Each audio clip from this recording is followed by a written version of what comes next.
এতদিন তো বাপের বাড়িতে ঘুরলাম, বাপের বাড়ির অনেক ভিডিও দিলাম, তো এবারে তো বাড়ি ফেরার পালা। তাই তোমাদের দাদাভাই চলে এসেছিলো আমাকে আনতে আগের দিন, তো সেই দিনে আর কোনো রকম ভিডিও করিনি। তো আসার আগে মা বলছিল বাবা গাছ থেকে একটু নরম নারকেল পেড়েছে, একটা নিয়ে যেতে, তাই নিয়ে এসেছিলাম। তো তারপরে এটা হচ্ছে এসে বাড়িতে রাত্রেবেলা তোমাদের দাদাভাই জিনিসপত্র এখানকার জিনিস ওখানে করেছিল বলে, তাই ওকে বলছিলাম যে আমার রুমের মধ্যে আমি চোখ বন্ধ করে কোথায় কী আছে তা খুঁজে বের করে দিতে পারবো।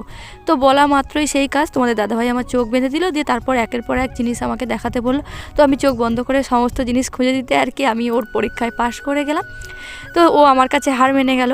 তো এখানটায় এই ভিডিওটা তোমাদের সঙ্গে আমি শেয়ার করেছি, চাইলে তোমরা গিয়ে দেখে আসতে পারো। তো এটা তার পরের দিন, তো বাড়িতে চিকেন আর ভাত হবে বলেছিল।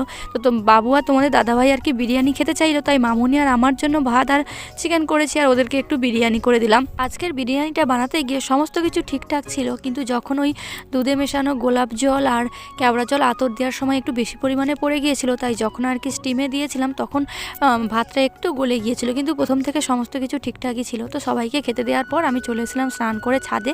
ছাদে এসে দেখি অনেকক্ষণ ধরে দুটো শালিক পাখি আমার দিকে ঘুরেছিল, এখন দেখি পিছন ঘুরে নিয়েছে, তাই তোমাদেরকে একটু শেয়ার করলাম যাতে দিনটা ভালো যায়। তো শীতকালে তো রোদে বসতে বেশ ভালোই লাগে। তো আজকে ভিডিওটা এখানে শেষ করছি, দেখা হচ্ছে নেক্সট ভিডিওতে।